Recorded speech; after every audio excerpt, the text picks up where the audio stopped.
আটকাইছে নারায়ণগঞ্জ, এটা নারায়ণগির ইতিহাস শোনেন। রিসোর্ট কাণ্ডে সোনার এটা নারায়ণগঞ্জ, রাজপথের লড়াকু সৈনিকেরা গেট ভেঙে তাদের জননন্দিত নেতাকে মুক্ত করেছেন, ঢাকাওয়ালারা ধরে রাখতে পারেন না। আবারও যদি আমরা সিদ্ধান্ত নেই, নেতারে মুক্ত করব, যদি সিদ্ধান্ত নেই এই লৌহকপট ভেঙে চুরমার করব, আমি বিশ্বাস করি এই রক্তের মধ্যে যারা করিয়াছেন এখান থেকে যদি ঘোষণা হয় এই লৌহকপট ভেঙে চুরমার করে মা মরে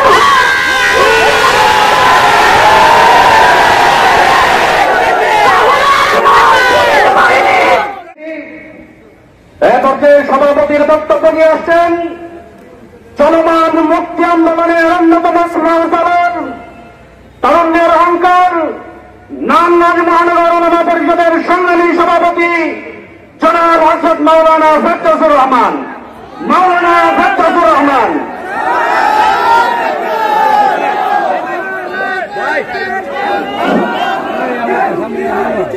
إن الحمد لله والصلاة والسلام على من لا نبي بعده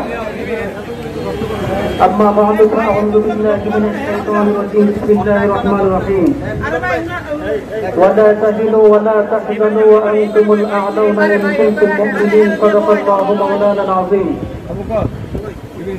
বাংলাদেশের আলোচিত তিনটি দাবিকে সমর্থন করে রাজপথে যে সমস্ত কর্মীরা নেমেছেন, যে সমস্ত তৌহিদি জনতারা নেমেছেন, ওলামা পরিষদ নারায়ণগঞ্জ মহানগরের পক্ষ থেকে আপনাদেরকে আন্তরিক অভিনন্দন জানাচ্ছি। বসে আছেন আজকের প্রধান অতিথি, গণমিছিল হওয়ার কথা, ঐতিহ্যবাহী যে একটি মসজিদের সম্মানিত খতিব, নারায়ণগঞ্জ জেলা ওলামা পরিষদের সংগ্রামী সভাপতি, হেফাজতে ইসলাম বাংলাদেশ কেন্দ্রীয় কমিটির নায়েবে আমির, গণমানুষের জননন্দিত নেতা, আধ্যাত্মিক রাহবার আল্লামা আব্দুল আওয়াল সাহেব কর্মসূচি দিবেন, দিক নির্দেশনামূলক কথা বলবেন।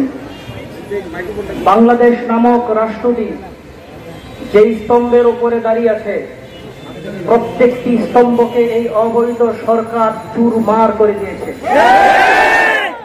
মানুষের বাক স্বাধীনতা নাই, স্বাধীন বিচার ব্যবস্থা নাই, স্বাধীন নির্বাচন কমিশন নাই, দুর্নীতি দমন কমিশন নিজেই টেহা খেয়ালায়। এক এক করে যদি বলতে চাই শেষ হবে না একটাও। আমাদের লোক যদি মারা যায়, রেজাউল করিম ছাত্র মারা গেল, বলেন আপনারা একটা কি মামলা করার অধিকার আমাদের নাই? আমাদের কেউ যদি মারা যায় এর জন্য আইন নাই, শাসন নাই, কোনো বিচার ব্যবস্থা নাই। আর ওদের নামে কেউ যদি একটু উচ্চবাচ্য করে আদালতের শরণাপন্ন হবে, বিচার চাবে। হ্যাঁ, এটাই প্রমাণ করতেছেন এই দেশকে কুক্ষিত করে আওয়ামী শাসন ব্যবস্থা করে আওয়ামী বিরোধী যারা, তারা বিচার পাবে না, আইন পাবে না, কথা বলতে পারবে না। তো ঘোষণা দেন, এইটা সর্বসিদ্ধভাবে আওয়ামী লীগের ঘোষণা দেন, এরপরে খেলা হবে দেখবো। কি চান আপনারা? সামনে নির্বাচন, আমাদেরকে দুইভাবে নামাইবো, এরা নামাইতে চায়, এরা মাঝে মধ্যে এরা চায় আমরা নামি রাজপথে। কেন? আমেরিকারে দেখাইতে সুবিধা, পশ্চিমাদেরকে দেখাইতে সুবিধা। দেখেন নাইমা গেছে জঙ্গিরা, এইভাবে করে 14 পার হয়েছেন, 18 পার হয়েছেন, এইভাবে করে আপনাদেরকে সামনে পার হতে দেওয়া হবে না। মামুনুল হক মুক্ত হবে, মুক্ত হবে, মুক্ত হবে, কেউ ভালো করে শুনেন। রিসোর্ট কাণ্ডে আটকাইছে নারায়ণগঞ্জ, এটা নারায়ণগির ইতিহাস শোনেন। রিসোর্ট কাণ্ডে সোনার এটা নারায়ণগঞ্জ, রাজপথের লড়াকু সৈনিকেরা গেট ভেঙে তাদের জননন্দিত নেতাকে মুক্ত করেছেন, ঢাকাওয়ালারা ধরে রাখতে পারেন না। আবারও যদি আমরা সিদ্ধান্ত নেই, নেতারে মুক্ত করব, যদি সিদ্ধান্ত নেই এই লৌহকপট ভেঙে চুরমার করব, আমি বিশ্বাস করি এই রক্তের মধ্যে যারা করিয়াছেন এখান থেকে যদি ঘোষণা হয় এই লৌহ কপাট ভেঙে চুরমার করে মামুনুল হক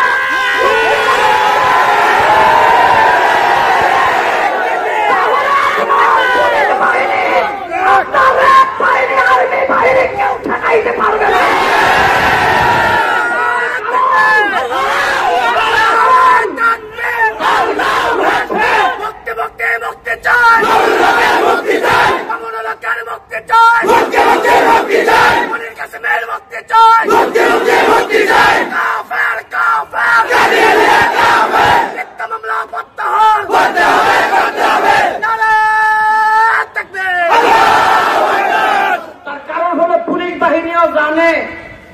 হুজুররা কি করছেন না করছেন। আব্দুল কাদের সাহেব হুজুর বলছে আমার যখন 13 সনে 3বার রিমান্ডে নেন, আমার একই সময়ে একই দিনে আমি সোনারগাঁয়ে ভাইঙ্গা আইসি কাশপুরে, কাশপুর থেকে ভাইঙ্গা আইসি সাইনবোর্ডে একই সময়।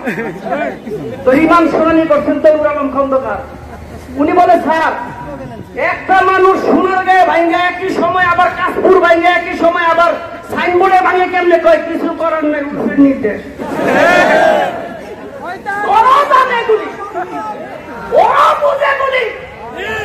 মানুষের ধৈর্যের ভাগ ভেঙে গেছে। এখন আর সময় আছে। আপনাদেরকে আমরা বলি এই স্বাধীন বাংলাদেশে আপনারা বসবাস করেন, নির্বাচনের পরে পালাইতে হবে না। যদি আপনারা আমাদের কথা শুনতে ব্যর্থ হন পালাইবারও জায়গা পাবেন না। বন্ধুগণ, আজকে আমাদেরকে দিক নির্দেশনা দিবেন আমাদের নেতা। আমাদের ইতিহাস শোনেন, আমাদের ইতিহাস। দ্বিতীয় যে এজেন্ডা খতমে নবুয়ত, বাংলাদেশে আমরা যে নদীর স্থাপন করেছি আল্লামা আহমদ শফীর জীবদ্দশায় আমরা মাঠপথে সর্বশেষ হুজুরের প্রোগ্রাম করেছি। আমরা দেখিয়ে দিয়েছি, ঈদগায় প্রোগ্রাম করেছি। এদিক দিয়া চাষারা না, ওদিক দিয়া আপনার জেলখানা থেকে শুরু করে চাষারা পর্যন্ত, এরপর পঞ্চকুটি আউলি অলি গলি যত রাস্তা হয়েছে সমস্ত তৌহিদি জনতা রাজপথে নেমে বলেছে আমি আমার জীবনের চাইতে নবীরে ভালোবাসি।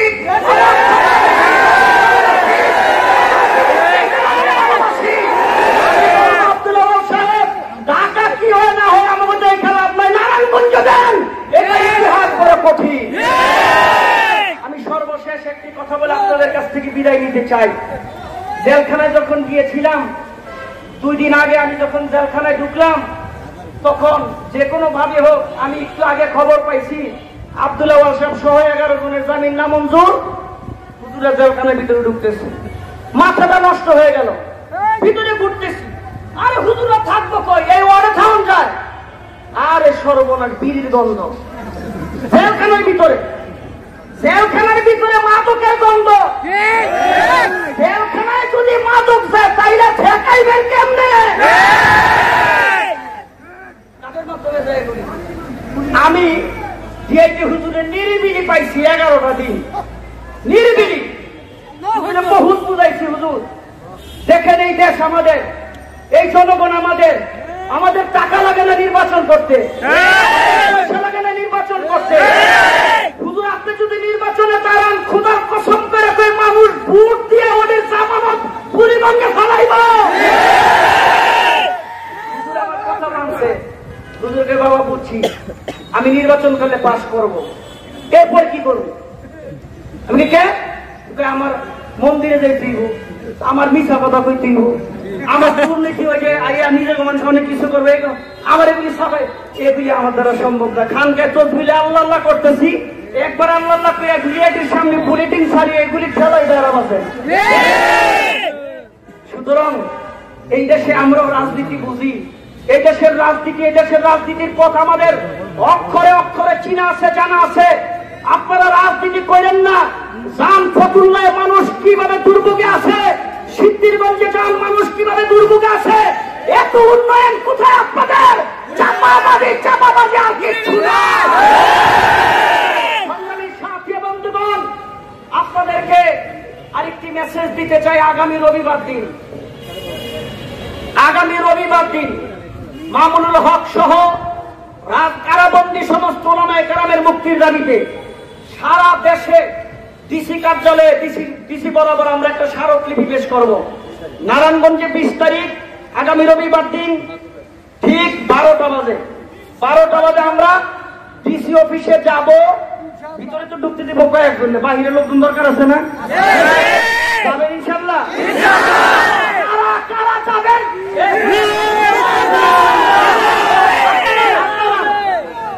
হাত নামান। আগে বুঝাবেন কথা, এরপর হাত উঠেন। আগে বুঝেন, এরপর হাত উঠেন। ছাত্ররা আছে, ছাত্রদের পরীক্ষা আছে। এখানে কি সবই মানুষের ছাত্র? আম মানুষ নাই? আমাদের সাথে আছে। তো আগামী রবিবার দিন 12টা বাজে একটু বুঝে শুনে হাত উঠেন। 12টা বাজে আমরা সেখানে উপস্থিত হব। 12:30 আমরা স্মারকলিপি জমা দিব। আগামী রবিবার দিন ডিসি অফিসের সামনে 12টা বাজে কারা কারা উপস্থিত হবেন হাত উঠে দেখান।